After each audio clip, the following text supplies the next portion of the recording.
នេះរបៀបចាក់ឆ្នុន2បងប្អូនឆ្នុន2ចេះឧទាហរណ៍ថាយើងចាក់អាខាងនេះមុនណាចាក់ខាងនេះទៅវាអស់អំបោះឧទាហរណ៍យើងចាក់ខាងនេះមកចេះមកជប់នេះចាក់ចេះមក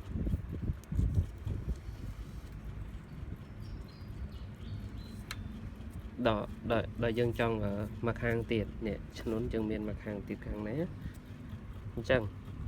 យើងក្លាប់វាចេះមកបើយើងចាក់ចេះវាទើចាក់មួយចេះតែម្ដងអញ្ចឹងយើងក្លាប់វាមួយចេះ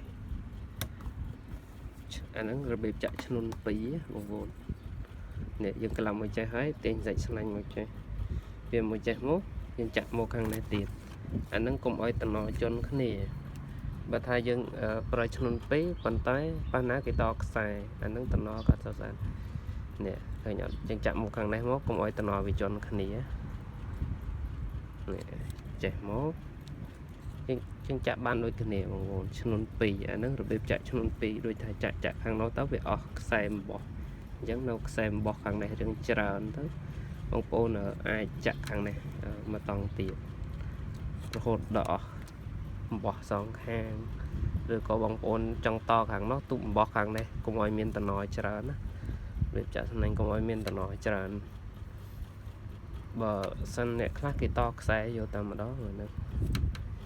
តអាខ្សែកតុយខ្សែបើខ្ញុំអត់ទេខ្ញុំតរបៀបព្រោះយើងចាក់ស្នាញ់យើងលហើយអញ្ចឹង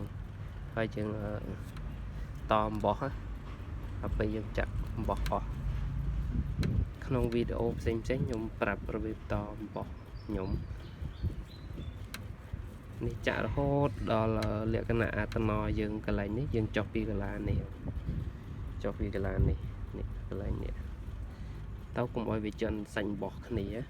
កន្លែងតំណយើងចុះកន្លែងកុំឲ្យកន្លែងវាកន្លែងតំណហ្នឹងវាជន់គ្នាឃើញទេនេះអាសេរីចាស់ពីមុននេះខ្ញុំតកន្លែងនេះ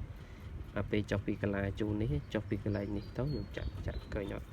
មានពណ៌សពណ៌ខ្មៅអានេះរបស់ខ្ញុំជ្រលក់ថ្នាំ